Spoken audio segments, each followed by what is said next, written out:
Mari kita membahas kitab Wahyu, kita melanjutkan eksposisi daripada kitab Wahyu. Yang 2 minggu lalu kita sudah menyelesaikan Wahyu 20, kita masuk ke pasal yang baru, Wahyu 21. Kalau Tuhan kendaki, kita akan membahas terus sampai Wahyu 22 dan ini akan selesai pada bulan Mei. Akhir Mei atau bulan Juni nanti kita akan masuk ke dalam kitab yang baru. Wahyu 21 ayat 1 sampai 4. Kita baca bersama-sama ayat 1 sampai ayat yang keempat. 1, 2, 3. Lalu aku melihat langit yang baru dan bumi yang baru. Sebab langit yang pertama dan bumi yang pertama telah berlalu, dan laut pun tidak ada lagi. Aku juga melihat kota yang kudus, Yerusalem yang baru, turun dari surga, dari Allah, yang berhias bagaikan pengantin perempuan yang berdandan untuk suaminya. Lalu aku mendengar suara yang nyaring dari tata itu berkata, "Lihatlah, kemah Allah ada di tengah-tengah manusia, dan ia akan tinggal bersama mereka. Mereka akan menjadi umatnya, dan Allah sendiri akan menyertai mereka sebagai Allah mereka. Ia akan menghapuskan segala air mata dari mata mereka, dan maut tidak akan ada lagi. Tidak akan ada lagi perkabungan atau ratap tangis atau duka cita, sebab segala sesuatu yang lama itu telah berlalu." Mari kita menundukkan kepala kita, kita berdoa. Bapa kami yang di surga, kami ucap syukur karena firman-Mu masih terus Tuhan berikan kepada kami tiap-tiap hari dan khususnya di hari Minggu ini. Sebagaimana tiap-tiap hari kami boleh memakan makanan jasmani kami pagi, siang, dan malam. Dan kiranya ya Tuhan, firman-Mu pun boleh terus memberikan gizi kepada kehidupan kami. Sehingga kerohanian kami boleh sehat, kerohanian kami boleh semakin bertumbuh dan peka. Dan ketika fisik kami semakin lemah, tetapi kami boleh menyadari dan semakin melihat betapa agung dan mulianya Tuhan. Betapa kami semakin mencintai Tuhan. Tidak lama lagi ya Tuhan kami akan bertemu dengan Engkau. Usia kami hanyalah 70 tahun dan kalau kami pun kuat 80 tahun. Dan kami pun menantikan kedatangan daripada anak-Mu yang kudus, yang terus yang kami nantikan, yang kami rindukan. Kami menyerahkan kiranya Tuhan boleh memimpin kami, membuka mata kami, hati kami untuk boleh mengerti siapakah Tuhan dan siapakah kami. Apa yang Tuhan kerjakan, yang telah Tuhan kerjakan, dan yang akan Tuhan dan sedang kerjakan. Kami berdoa hanya di dalam nama Tuhan kami Yesus Kristus. Amin. Saudara, ketika kitab Kejadian menyampaikan kepada kita tentang kejatuhan manusia, semenjak itulah manusia kehilangan arah. Pencaharian manusia menjadi salah. Yang seharusnya mencari apa yang kekal, maka kemudian mencari kesia-siaan demi kesia-siaan. Sebagaimana pengkhotbah katakan, yang terbaik yang bisa manusia lakukan adalah bertahan hidup dalam dunia ini. Dan segala yang dilakukannya adalah kesia-siaan demi kesia-siaan. Saudara, kitab Wahyu mengarahkan mata kita ke belakang untuk melihat dari sejak pasal yang pertama kepada Kristus Yesus yang telah membebaskan kita dari hukuman dosa kita dengan darahnya. Dan juga kitab yang sama, kitab Wahyu juga mengarahkan mata kita ke depan. Bukan hanya ke belakang, ke depan. Kedatangan Yesus yang kembali dan langit yang baru dan bumi yang baru yang akan Dia bawa.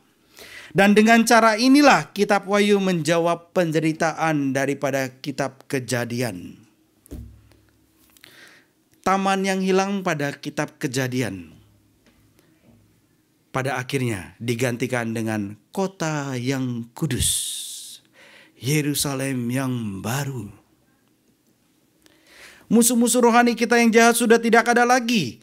Umat Allah tidak lagi dikutuk oleh dosa. Dan hidup tidak lagi dibuat sengsara oleh kesia-siaan dan kematian.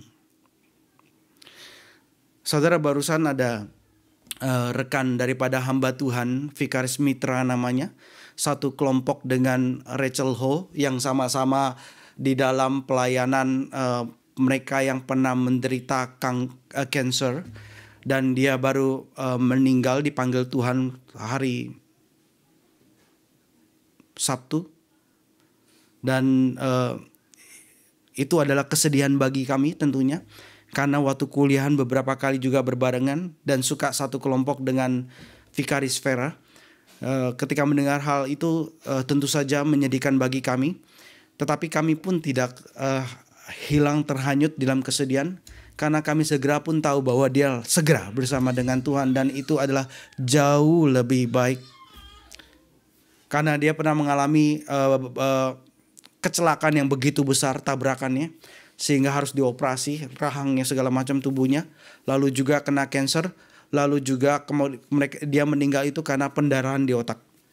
Jadi hal-hal yang besar yang dia alami.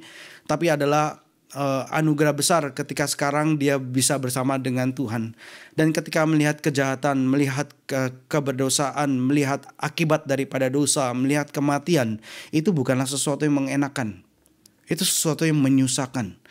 Itu sesuatu yang mengikat, sesuatu yang menyesakan. Yang kita menantikan kelepasannya daripada Tuhan. Orang percaya Tuhan berikan cicipan akan surga. Orang percaya dibukakan matanya untuk melihat realita penderitaan, tetapi tidak stop di sana. Memang kita akan melewati lembah kekelaman, tetapi gadamu, tongkatmu ya Tuhan menyertai aku. Dan tidak berakhir di ayat 4 dari Mazmur 23. Akhirnya adalah diam dalam rumah Tuhan sepanjang masa. Itu hanyalah kita cuman lewat.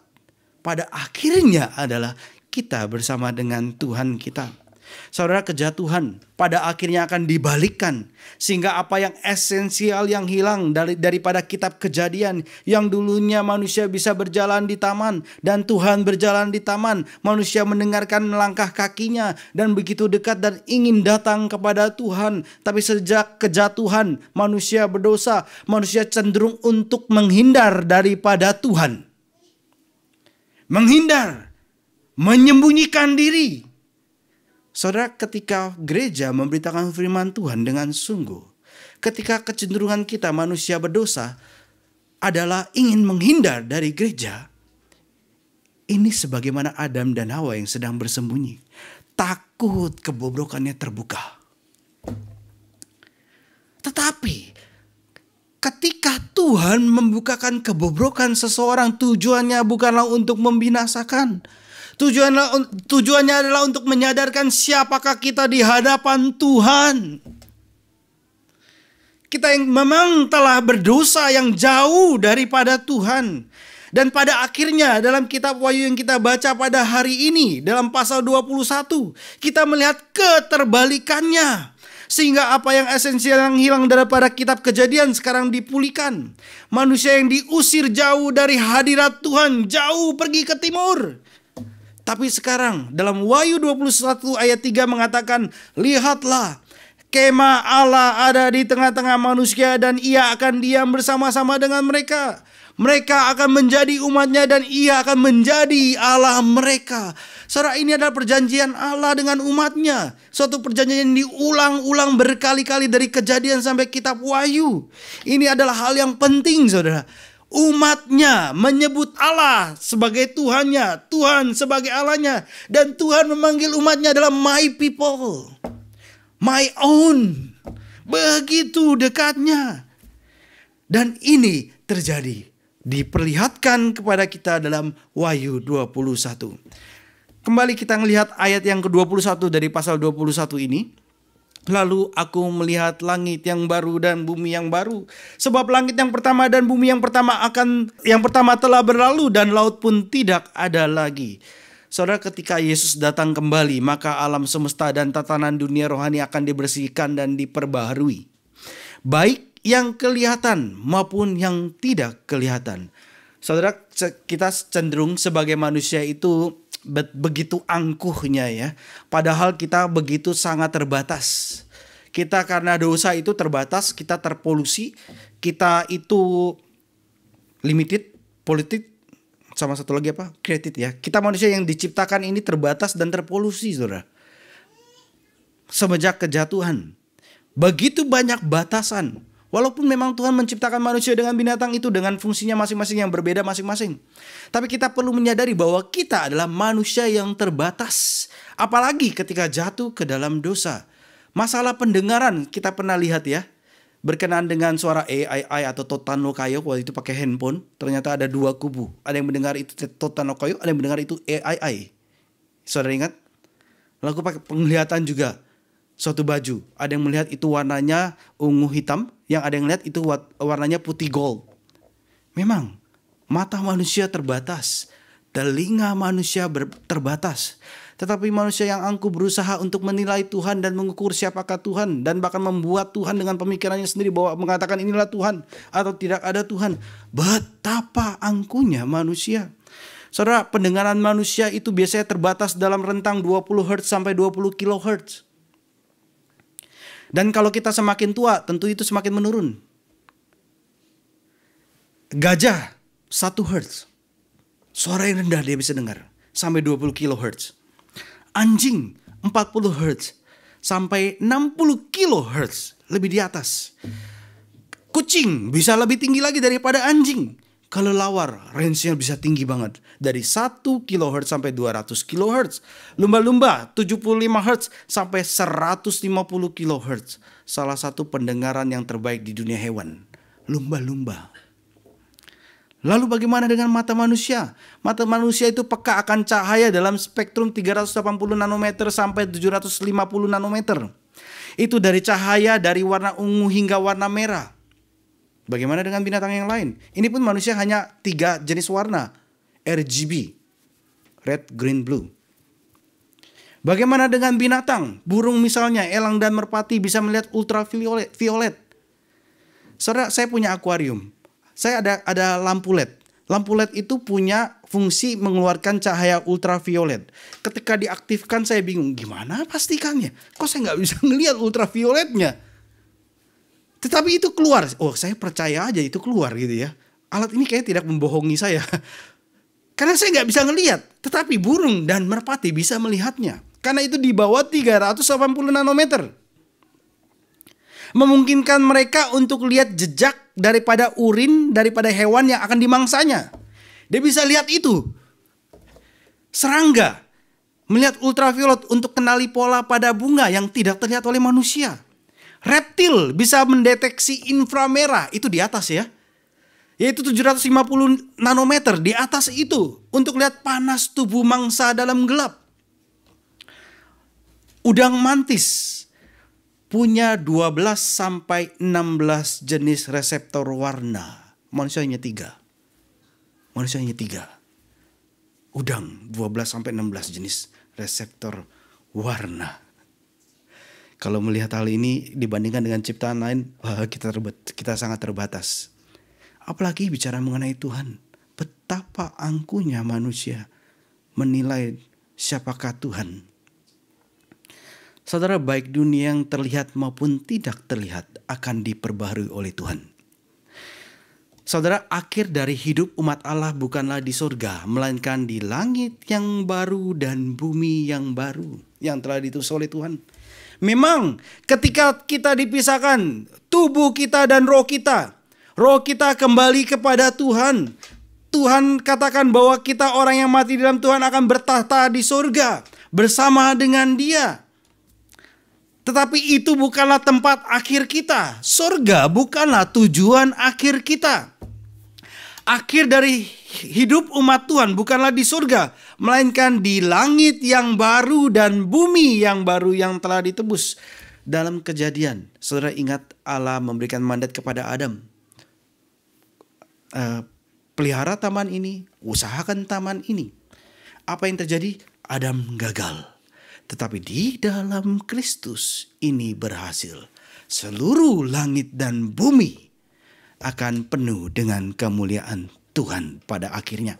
Dan ini yang diperlihatkan kepada kita dalam Wahyu 21. Dulu ketika Tuhan menciptakan langit dan bumi yang baru, Tuhan katakan amat baik adanya. Tetapi kemudian rusak oleh kejatuhan manusia. Tapi dengan caranya yang ajaib melampaui hikmat dan pikiran manusia, yang seringkali juga membodohi orang pintar sekalipun, Tuhan memulihkan langit dan bumi sehingga seluruh ciptaan dilepaskan dari perbudakan. Menjadi langit yang baru dan bumi yang baru. Ciptaan mencapai akhir yang mulia dan kekal. Dan itu pun adalah karya Tuhan. Roma 8 ayat 21. Mari kita buka bersama-sama Roma 8 ayat 21.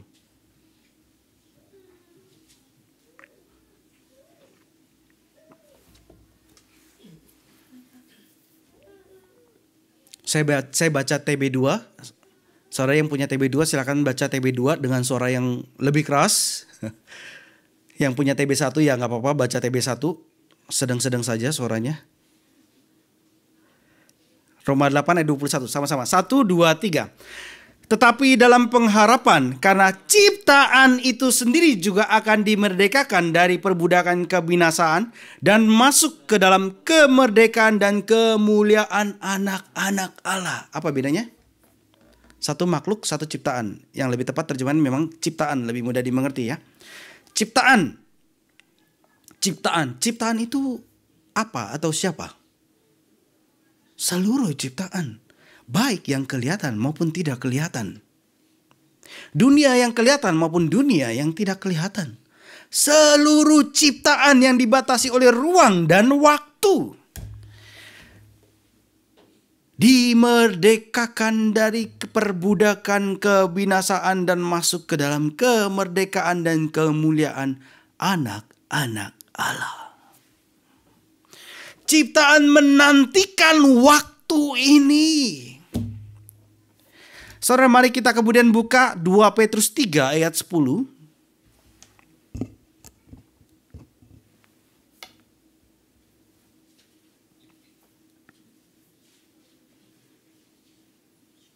Kita baca bersama-sama. 1, 2, 3. Namun, hari Tuhan akan tiba seperti pencuri. Pada hari itu langit akan lenyap dengan gemuruh yang dahsyat dan unsur-unsur dunia akan hangus oleh nyala api. Dan bumi dan segala yang ada di atasnya akan hilang lenyap. Saudara, Petrus mengatakan bahwa ketika Yesus datang kembali, ini sama seperti dunia Nuh yang dihancurkan oleh air bah. Dan kemudian dia katakan mengenai ayat ini ya. Nah, saudara ketika membaca ayat ini, beberapa orang Kristen berpikir bahwa alam semesta yang ada sekarang ini akan dimusnahkan. Dan kemudian digantikan dengan alam semesta yang baru. Apakah saudara punya pandangan seperti ini? Tetapi ini tidaklah Alkitabiah. Ini tidaklah Alkitabiah. Sebagaimana dunia di zaman Nuh, dunia akan dibersihkan, akan dibaharui ketika Yesus datang kembali. Karena kejatuhan. Maka kemudian Tuhan tidaklah making all new things, tetapi dia menebusnya sehingga dia making all things new. Jadi Tuhan bukanlah making all new things. Ini gagal, ini sudah jatuh, ini dibuang, Tuhan buat sesuatu yang baru. Bukan. Tetapi dia memperbarui, dia menebus. Dia making all things new. Itu yang dikatakan dalam bahasa Inggris. Menjadikan segala sesuatunya baru, bukan membuat sesuatu yang baru. Saudara, Matius 19 ayat 28. Yesus berkata, "Aku berkata kepadamu sesungguhnya pada waktu penciptaan kembali, apabila anak manusia bersemayam di tata kemuliaannya, kamu yang telah mengikut aku akan duduk juga di atas 12 tata untuk menghakimi ke-12 suku Israel." Nah, itu dalam Matius 19 ayat 28 ini ketika Tuhan Yesus pakai kata penciptaan kembali, itu bahasa Yunaninya adalah palingenesia, yaitu artinya adalah kelahiran kembali. Jadi Tuhan Yesus berkata di sini, sesungguhnya pada waktu kelahiran kembali. Ini bicara seluruh ciptaannya ya. Ini bicara seluruh ciptaan.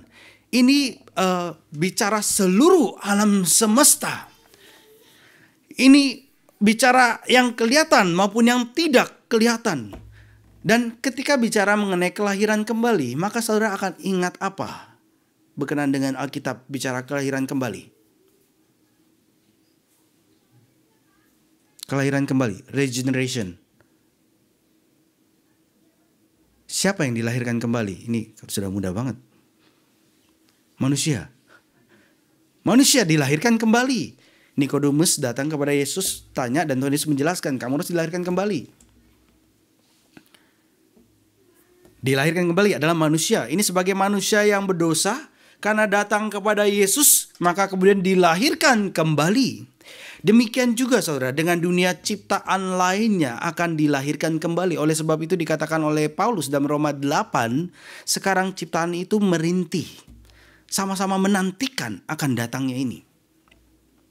Saudara, kalau ciptaan ini dihapuskan dan dimusnahkan, maka apa yang terjadi ya?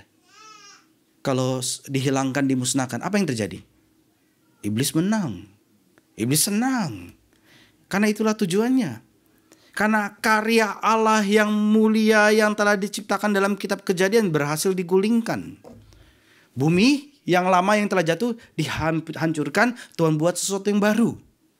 Iblis akan senang. Rencana Allah akan gagal sepenuhnya. Dunia Allah yang telah diciptakan begitu baiknya berhasil digulingkan. Tapi bukan inilah caranya. Tuhan membersihkan. Kalau kendi sudah dihancurkan, seringkali kita putus asa dan kita mau buang sampah ya. Tapi apa yang Tuhan lakukan? Dari yang sudah hancur vas bunga itu, Tuhan bentuk semakin indah. Lebih indah daripada bahkan sebelumnya. Begitu berharga baginya. Saudara, Tuhan tidak lakukan dengan pembuangan, dengan kemudian membinasakan dan menghilangkannya. Walaupun Tuhan sebenarnya berkuasa. Apa yang Tuhan lakukan, saudara? Apa yang Tuhan lakukan? Kita lihat terlebih dahulu daripada manusia. Dan ini kemudian akan diperluas kepada seluruh ciptaan. Yaitu manusia yang berdosa pertama kali dilahirkan kembali. Dibenarkan. Kemudian dikuduskan. Ditransformasi. Begitu juga dengan ciptaan yang lainnya. Dan Tuhan memakai orang-orang kudusnya dalam mengerjakan hal ini. Saudara, ketika Petrus mengatakan langit dan bumi akan lenyap. Itu apa maksudnya? Petrus pakai analogi air bah di zaman Nuh. Air bah memang dahsyat, tetapi tidak menghancurkan dunia itu sendiri. Bumi masih sama, bumi yang sekarang. Langit masih sama, langit yang sekarang. Dan bumi masih sama, tidak menghancurkan. Melainkan memang menyingkirkan orang-orang berdosa dalam penghakiman. Ingatkan ya. Membersihkan dunia dari kecemaran. Jadi sama seperti Nuh yang meninggalkan Batra setelah kemudian buka pintunya terus menuju dunia lama yang telah diperbaharui. Begitu juga saudara, Yesus akan menghantar kita, menghantar gerejanya ke dalam ciptaan yang telah disucikan, dipulihkan, dan dimuliakan. Itu yang akan Yesus kerjakan ketika dia datang kembali. Kalau dulu Nuh dan keturunannya setelah keluar Batra, kemudian mempersembahkan suatu korban, kemudian masih bisa berdosa. Ya kan? Masih bisa berdosa. Tetapi ketika Kristus kembali datang, dosa tidak lagi bertahan. Karena sudah tidak bisa lagi. Sudah tidak ada tempatnya lagi. Ciptaan menjadi bait suci yang layak untuk kediaman Allah bersama dengan umatnya. Selamanya. Dan kemudian yang mengejutkan lagi ditambahkan oleh Yohanes, dikatakan laut pun tidak ada lagi. Saudara mengerti ayat firman Tuhan ini enggak ya, ketika Yohanes mengatakan laut pun tidak ada lagi? Suatu hari saya pernah mimpi sebelum saya masuk STT. Mimpi saya begitu indah, lalu saya gak mau bangun daripadanya. Tuhan, ini begitu indah, saya gak mau bangun dari mimpi ini. Kalau bisa saya tidur terus daripada mimpi ini. Karena mimpi apa saudara? Ada laut yang begitu menggemuruh, tapi saya tidak takut. Saya bisa berada di atasnya, saya bisa berada di bawahnya, saya melampaui daripada laut ini. Begitu tenangnya. Melihat ikan-ikan bisa berenang, melihat air terjun yang besar tidak membahayakan saya. Lihat binatang-binatang itu yang buas pun bisa begitu rukunnya satu sama yang lain. Maka kemudian saya mengatakan betapa indahnya Tuhan. Lalu ada satu sosok di pinggir saya bilang, inilah langit yang baru dan bumi yang baru. Kaget saya. Ini mimpi ya, ini mimpi ya. Makanya saya bilang, "Oh, Tuhan, saya nggak mau keluar dari mimpi ini. Begitu indahnya, begitu menantikan dan begitu merindukan." Ini mimpi, sekali lagi ya. Saudara, mimpi bisa jadi sandaran nggak?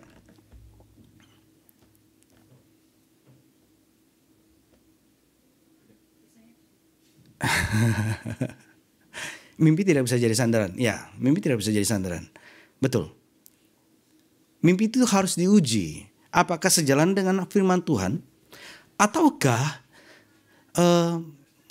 kalau bertentangan dengan firman Tuhan, mimpi itu harus ditolak. Otoritas tertinggi adalah firman Tuhan. Ya. Tapi ketika di suatu tempat tidak ada akses kepada firman Tuhan, kadang Tuhan pakai mimpi. Kadang Tuhan pakai penglihatan. Tetapi itu bukan tujuan akhir. Itu sarana yang kemudian diarahkan kepada Injil. Tetap harus mendengarkan siapakah Yesus yang daripadanya ketika dia percaya maka dia akan diselamatkan. Mimpi dan penglihatan tidak bisa menggantikan Alkitab atau bertentangan dengan Alkitab. Saudara, kalau Tuhan mau ya bekerja dengan lebih lagi ya, mau membalikkan suatu negara atau memperbesar kekristenan, sebenarnya begitu mudah bagi Tuhan. Sebenarnya begitu mudah bagi Tuhan. Dan ya tentu kita berharap Tuhan boleh memberikan anugerah dan belas kasihannya juga untuk di Jepang ini. Sekiranya kekristenan yang tidur boleh dibangunkan. Mereka yang belum kenal Tuhan boleh kenal Tuhan. Saudara, apa yang Alkitab katakan mengenai laut?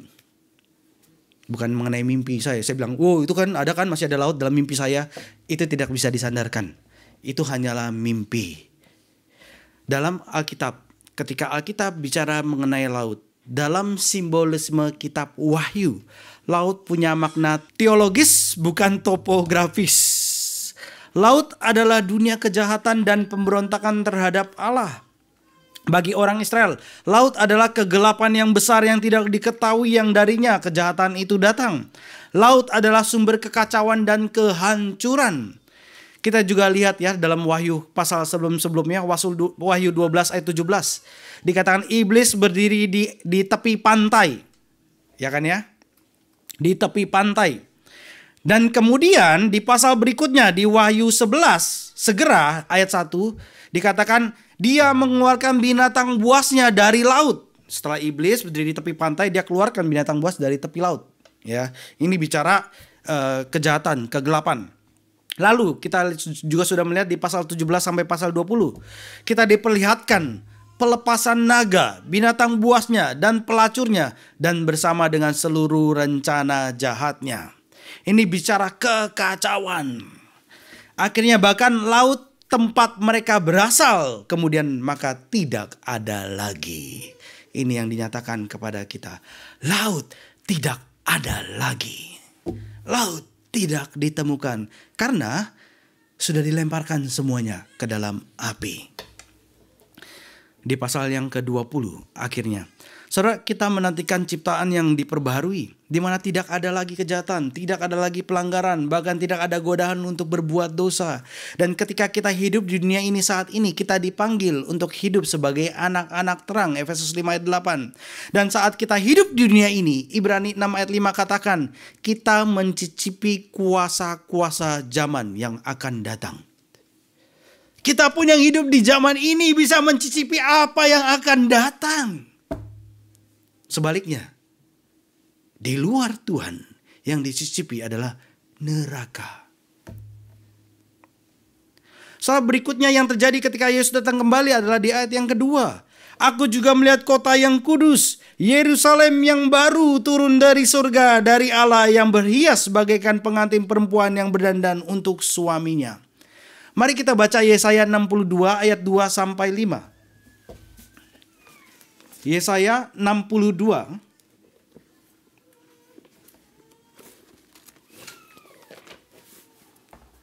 ayat 2 sampai 5. Yesaya ini bagaikan Alkitab kecil ya.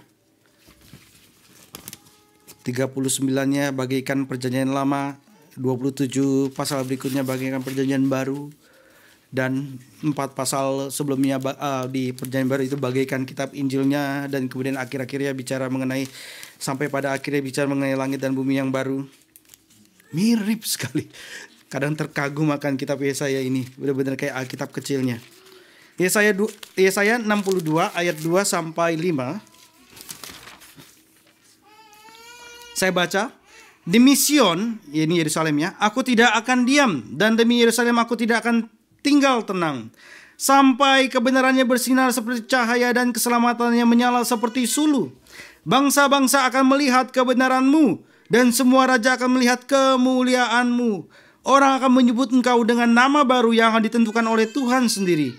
Engkau akan menjadi mahkota keagungan di tangan Tuhan, dan serban kerajaan di tangan Allahmu. Engkau tidak akan disebut lagi perempuan yang ditinggalkan, dan negerimu tidak akan disebut lagi perempuan terlantar. Tetapi engkau akan dinamai perempuan kesukaanku, dan negerimu perempuan bersuami. Sebab Tuhan suka kepadamu, dan negerimu akan bersuami. Sebab seperti seorang pemuda menjadi suami seorang gadis, demikianlah dia yang membangun engkau akan menjadi suamimu. Dan seperti girangnya seorang mempelai melihat pengantin perempuannya, demikianlah Allahmu akan bergirang atasmu. Ternyata dalam Perjanjian Lama sudah dinubuatkan oleh Nabi Yesaya. Tetapi saudara, Yohanes melihat daripada nubuatan Yesaya ini itu digenapi bukan pada kedatangan Yesus yang pertama, tetapi pada kedatangan Yesus yang kedua. Kota itu turun dari langit, dari surga. Yerusalem adalah pusat di mana Tuhan bertindak dalam sejarah melalui karya penebusannya, khususnya anak yang diberikan mati disalib untuk menebus. Dan itu di Yerusalem, di kota Allah, di mana kota ini secara khusus nama Allah ditempatkan di sana, ada bait sucinya di sana. Maka oleh sebab itu kota Yerusalem ini mendapatkan perhatiannya tersendiri di hati Tuhan. Ketika orang-orang Israel berziarah ke kota Allah, maka dia akan menyanyikan lagu-lagu pujian yang bersuka sambil mendaki bukit ke Sion, ke kota Allah. Memang pada saat itu adalah hanya untuk Yerusalem dan ada di sana. Tapi sebagaimana saya sudah jelaskan, ketika Kristus datang pertama kali, maka kemudian digenapilah apa yang dikatakan dari kitab nabi-nabi. Dari Yerusalem terangnya bersinar ke bangsa-bangsa yang dulunya tertutup. Sekarang bangsa-bangsa yang ditutupi oleh kegelapan boleh mendapatkan terangnya yang ajaib. Yang tertipu dan diikat oleh iblis, sekarang mereka boleh dilepaskan. Yerusalem adalah pusat di mana Tuhan bertindak di dalam sejarah melalui karya penebusan, khususnya anaknya disalibkan di sana untuk menebus. Dan oleh karena itu sama seperti ciptaan dimuliakan dengan dalam langit yang baru dan bumi yang baru, saudara, penebusan akan disempurnakan dengan penuh kemuliaan dalam kedatangan Yerusalem yang baru. Oleh sebab itu kita diperlihatkan Yerusalem, kota yang kudus itu turun dari langit. Yerusalem disebut kota yang kudus. Di kota ini tidak ada lagi dosa. Kejahatan dalam segala bentuknya tidak ada lagi. Kemuliaan keagungan Tuhan bersinar dengan gemilang. Dan ciri khas kota ini disebutkan bukanlah sebagai kota yang makmur, bukan. Walaupun kita bisa melihat nanti kemudian jalannya itu terbuat dari emas, artinya emas pun menjadi hal yang biasa. Atau bukan juga kota ini disebut sebagai kota yang maju secara budaya, tidak. Atau kota yang penuh dengan entertainment bagaikan Jepang ya, itu game anime begitu banyak dan berlimpahnya. Tetapi saudara, kota ini disebut sebagai kota yang kudus. Kota ini sekarang turun ke bumi dalam bentuk yang telah diperbaharui dan dimuliakan. Dalam kota memang ada jalan-jalan, ada gedung-gedungnya. Tetapi suatu kota menjadi kota yang berarti karena apa, saudara? Penduduknya. Karena penduduknya. Kota yang kudus, penduduknya adalah juga orang-orang kudus. Orang-orang kudus bukanlah sekedar bicara relasi seorang pribadi dengan Tuhan, pribadi dengan Tuhan saja. Memang dimulai dengan tersebut dari sana dan juga melalui sebenarnya bukan sendiri, melalui gerejanya, melalui komunitas. komunitas orang percaya dengan Tuhan. Saudara ingat Tuhan Yesus pernah berkata, akulah pokok anggur yang benar dan kamulah rantingnya. Dan Tuhan mau kita tinggal di dalamnya. Tinggallah di dalamku dan aku tinggal di dalam kamu gitu ya. Tuhan Yesus berkata seperti itu kan ya. Tinggallah di dalam aku dan aku di dalam kamu. Kamunya itu gak pernah singular, plural. Jadi saudara jangan menjauhkan diri daripada gereja, itu tidak alkitabiah. Tuhan tidak mau saudara sendiri di rumah beribadah lalu bersama dengan Tuhan. Tidak. Tetapi bersama dengan umat Tuhan yang lainnya. Kita tidak sendiri. Kita saling menguduskan satu dengan yang lainnya. Tuhan pakai orang percaya untuk menguduskan orang percaya yang lainnya. Semakin indah. Semakin kudus. Dan bukan hanya secara pribadi. Gereja yang satu pun menguduskan gereja yang lainnya. Saudara perhatikan ya. Gereja yang satu pun menguduskan gereja yang lainnya. Ketika Miyazaki Sensei bicara ya, kan berharap kiranya dia ketika kembali boleh semangat ini boleh dibawa ke Jepang. Dan kepada gereja-gereja di Jepang. Dan saya kemudian kan ceritakan hal ini kepada Patong. Itu di hari pertama setelah pertemuan ke SKC paginya. Lalu siangnya sampai malamnya itu ke Bandung. Naik Wus, coba kereta yang baru.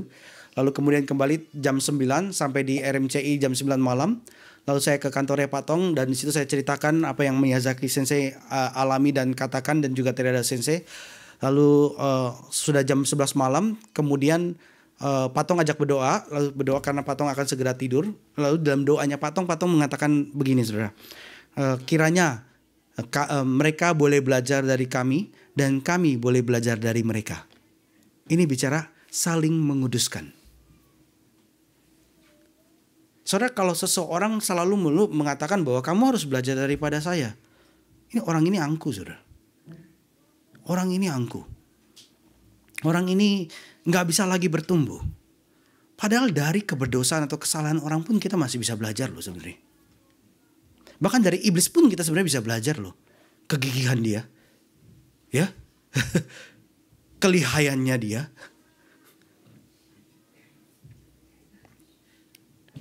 Saudara, gereja satu dengan gereja yang lain saling menguduskan. Pribadi yang satu dengan pribadi yang lain saling menguduskan. Kalau bicara menguduskan, kok kayaknya enak ya. Tapi sebenarnya proses yang terjadi apa? Mungkin sakit hati.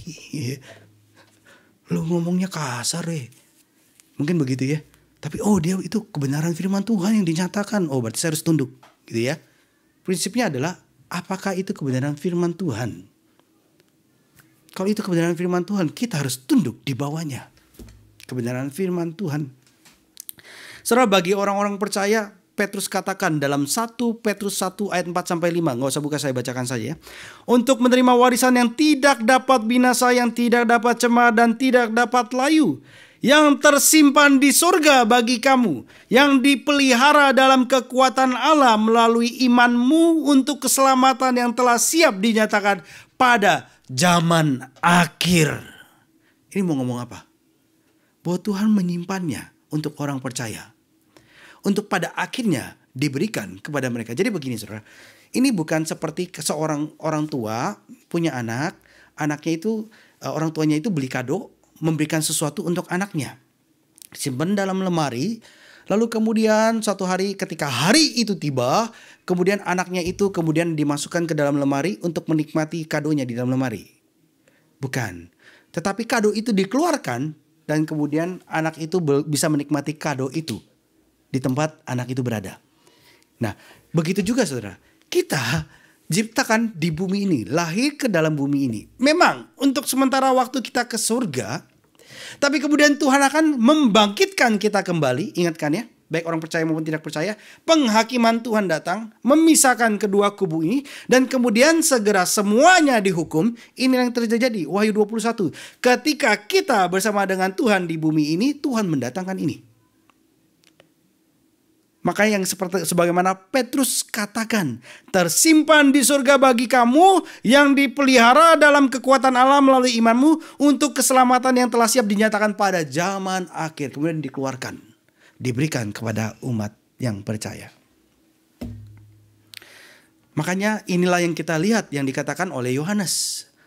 Kota yang kudus, Yerusalem yang baru turun dari surga. Bagaimana Tuhan melakukannya? Kita tidak mengerti. Tapi satu hal yang kita tahu, Dia membawa tubuh bekas lukanya itu masuk ke dalam surga. Masuk ke dalam kekekalan, duduk di sebelah kanan Allah Bapa. Dan Dia sedang mengerjakannya dan mempersiapkan tempatnya. Tempatnya sudah ada, Dia mempersiapkan tempatnya. Saudara, karena perbuatan tangan Tuhan, umatnya terbentuk. Dan umatnya akan mencapai kota yang kudus dalam kemuliaan yang kekal. Dan kota itu turun dari surga. Gereja telah dipilih, gereja kemudian dibenarkan, gereja diadopsi. Dan kemudian dikuduskan. Dan pada akhirnya, karena kasih karunia Tuhan, kemudian gereja dimuliakan. Yerusalem juga disebut sebagai pengantin perempuan yang berdandan untuk suaminya.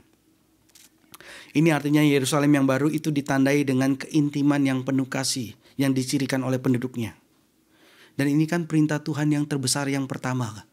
Sebelum bahkan Tuhan memberikan perintah terbesar yang kedua, amanat agungnya, yaitu saling mengasihi. Ini ciri khas daripada gereja yang sejati. Bukan menuntut. Bukan menuntut. Tapi sebagaimana Kristus telah memberi, maka saya memberi. Karena Kristus telah mengasihi, maka saya mengasihi. Suatu kasih yang melampaui pemikiran dunia. Sehingga ketika dunia melihat ke dalam komunitas kasih ini, maka dunia tertarik untuk masuk ke dalamnya. Ini yang dikatakan oleh Tuhan Yesus. Saling mengasihi sehingga dunia tahu bahwa kamu adalah muridku. Ini artinya Yerusalem yang baru akan penuh dengan keintiman yang penuh dengan kasih ketika bicara mengenai suami dan istri, mempelai pria, mempelai wanita. Kasih ini dinikmati oleh orang-orang Kristen bersama dengan Tuhan kita, Yesus Kristus. Sebagaimana kita mencicipi kasih dalam rumah tangga kita dalam Yesus Kristus. Saudara pernah mengalami? Pasti saudara pernah mengalami lah, setidaknya walaupun sedikit ya. Berharap banyak ya dan makin banyak. Kasih di dalam keluarga. Mencicipi kasih dalam rumah tangga. Bapa kita yang di surga telah menyediakan kota yang kudus bagi gerejanya untuk menikmati ikatan kasih secara penuh, sempurna, selama-lamanya bersama dengan anaknya yang telah menebus gerejanya. Ini sebagaimana yang Paulus katakan mengenai kasih. Dalam 1 Korintus berapa? Kasih 13, betul. 1 Korintus 13 ayat 12. Paulus katakan sebab sekarang kita melihat dalam cermin suatu gambaran yang samar-samar. Tetapi nanti kita akan melihat muka dengan muka. Sekarang aku hanya mengenal dengan tidak sempurna. Tetapi nanti aku akan mengenal dengan sempurna seperti aku sendiri dikenal. Dengan demikian tertinggallah iman, pengharapan, dan kasih. Terus yang terutama daripadanya itu adalah kasih. Kasih. Saudara, orang percaya memenuhi syarat untuk masuk ke dalam keintiman kasih yang kekal bersama Yesus karena kita telah dibersihkan dari dosa kita oleh darahnya. Kita telah dibenarkan dengan pakaian kebenaran yang diberikan kepada kita yang telah diperhitungkannya. Dan itulah sebabnya mengapa Yohanes mengatakan bahwa gereja dipersiapkan sebagai pengantin perempuan yang berdandan untuk suaminya. Kita sedang didandani Tuhan untuk semakin indah. Saudara, kalau melihat pengantin perempuan, walaupun begitu buruk rupanya, ketika dipakaikan pakaian pengantin, jadi indahnya luar biasa. Demikianlah Tuhan mendandani kita. Kita yang begitu buruk rupanya, Tuhan memberikan pakaiannya yang putih, yang mulia. Dan Tuhan membentuk kita juga, saudara, sehingga kita kudus dan tidak bercacat celah lagi. Saudara, dengan penebusan, dengan pengorbanan penebusan di dalam darahnya, Yesus telah selamanya menghapus dosa kita. Semua orang yang percaya mendapatkan pengampunan di hadapan Allah. Dan dalam Efesus 1 ayat 7 Paulus katakan, sebab di dalam Dia kita beroleh penebusan melalui darahnya, yaitu pengampunan atas pelanggaran menurut kekayaan anugerahnya. Begitu sempurnanya persiapan Kristus bagi mempelainya. Begitu hati-hatinya dia mendandani umatnya. Sehingga Yohanes melihat penggenapan nubuatan Yesaya. Yesaya daripada 62 ayat 5. Saya bacakan ya saudara, gak usah buka. Yesaya 62 ayat 5 mengatakan, sebab seperti seorang pemuda menjadi suami seorang gadis, demikianlah dia yang membangun engkau akan menjadi suamimu. Dan seperti girangnya seorang mempelai melihat pengantin perempuannya, demikianlah Allahmu akan bergirang atasmu. Umatnya sedang dipersiapkan untuk menjadi mempelai perempuan Kristus yang mulia. Karena kasihnya mereka telah ditebus, mereka telah dibersihkan, mereka dibuat semakin indah dan semakin mulia, dipersiapkan untuk menyambut mempelainya. Saudara, beberapa minggu ini saya terkagum sama anak saya yang kedua, Calvin. Setiap hari Minggu, setelah saya yang pertama kali masuk ke mobil, saya nyalakan untuk menghangatkan mobil di udara yang dingin ini, saya duduk. Terus biasanya saya sudah tahu yang datang kemudian adalah Yunis, kemudian Ethan, dan baru Calvin gitu ya. Tapi satu hari Calvin lama. Yunis sudah siap, Ethan sudah siap, saya sudah di dalam. Calvin lama sekali. Saya lihat, ngapain dia? Si Ethan juga bahkan ngomong, kok Calvin nggak ada di mana-mana? Gitu. Dan kemudian ternyata dia tungguin mamanya di pintu daripada utama. Yang paling besar yang dari besi itu ya. Dia tunggu di pintu rumah kami. Ketika mamanya datang, dia bukakan loh. Setelah mamanya keluar, segera dia ditutup, mamanya kunci pintu. Dia segera ke gerbang yang paling depan. Dia pegangin pintunya. Dia buka lagi untuk mamanya sampai keluar, baru dia tutup. Mamanya masuk mobil, baru dia masuk mobil. Saya pikir, kok bisa anak ini begini ya? Dari mana ya dia belajar? Saya pikir, oh itu mungkin hanya kebetulan satu kali. Enggak, tadi pagi pun dia lakukan. Wah, saya terkagum. Benar-benar dia anak gentleman sekali ya. Bagaimana hati mamanya ya? Terus saya tanya, saya iseng. Per, seneng ya ngelihat anaknya yang sayang mama ya. Iya ya, bagaimana ya, berharap dia sampai besar akan terus seperti ini. Tapi itu saya ingatkan. Tetapi dia kan nanti harus menikah loh. Dia punya istri dan dia akan memperlakukan istrinya. Sudah tidak memperhatikan mamanya dan mamanya harus merelakannya. Saya katakan, iya gitu. Ada sedih daripada hati Vera juga ya. Tapi dia melihat bahwa hatinya terhibur ngelihat anaknya yang memanjakan mamanya. Yang kalau Vera sakit, yang menyelimuti dia. Kalau Vera sakit, yang duluan doa dia. Benar-benar dia memperhatikan mamanya. Sehingga gak heran maka mamanya kemudian begitu memberikan perhatian yang lebih. Ketika Calvin misalkan sedih, mamanya akan tahu, oh dia sedih. Karena dia yang sangat sensitif gitu ya. Nah, saya melihat, oh bagus juga ya, Calvin ini sedang mempersiapkan dirinya sebagai mempelai. Untuk menjadi mempelai sebagai nanti ketika dia nikah bisa menjadi seorang yang gentleman terhadap istrinya nanti gitu ya. Wah, baik juga ya. Saya gak tahu dia belajar dari mana. Kayaknya sih bukan dari bapaknya. Tapi itu hal yang baik. Terlebih saudara, apa yang Kristus lakukan? Kalau Calvin manusia berdosa, Calvin bisa salah. Kristus melakukannya untuk gerejanya. Memberikan nyawanya bagi gerejanya. Dan mendananinya, menguduskan mempelai wanitanya. Itu yang Kristus lakukan. Jadi saudara, persiapkanlah dirimu untuk hari pernikahan yang akan datang.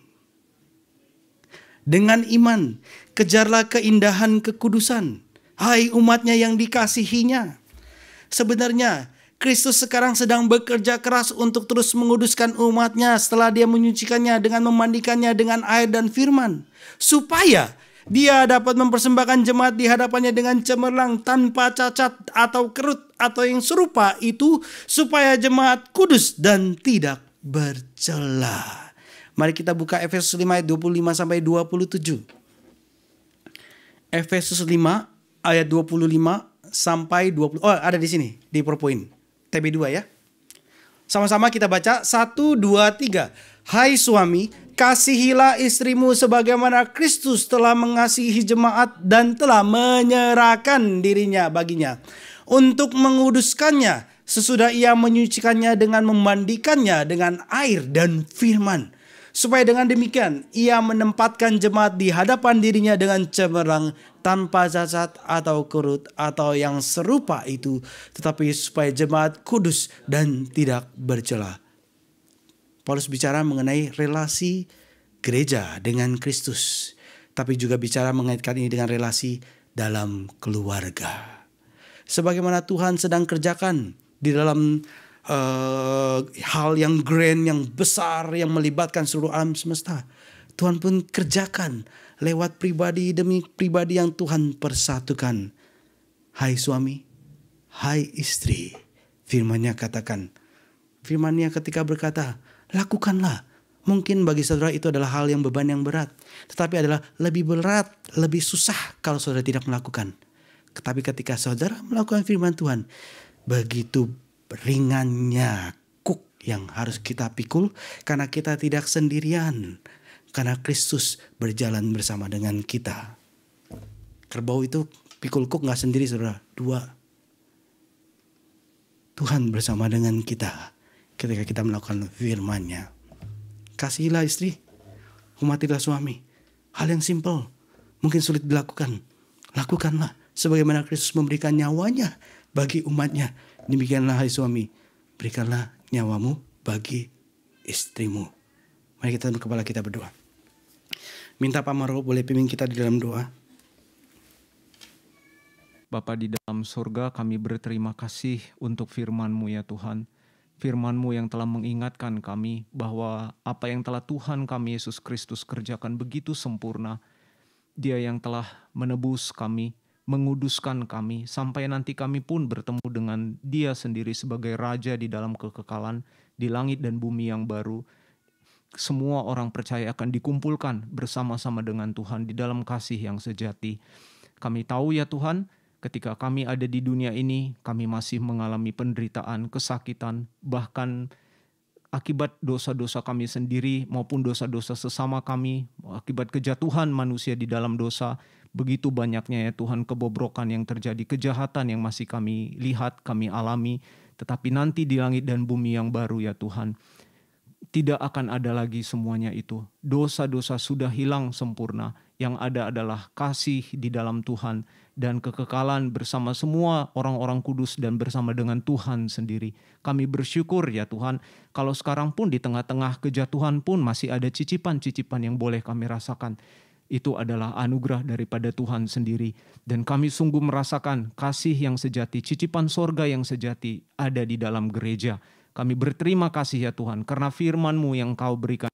Tuhan, kami berdoa kiranya gereja Tuhan di tempat ini boleh terus Tuhan pakai.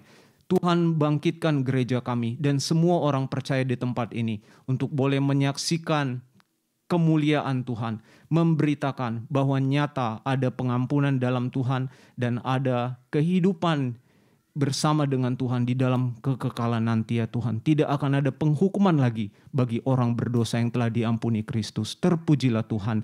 Di dalam nama Tuhan kami Yesus Kristus kami berdoa dan bersyukur. Amin.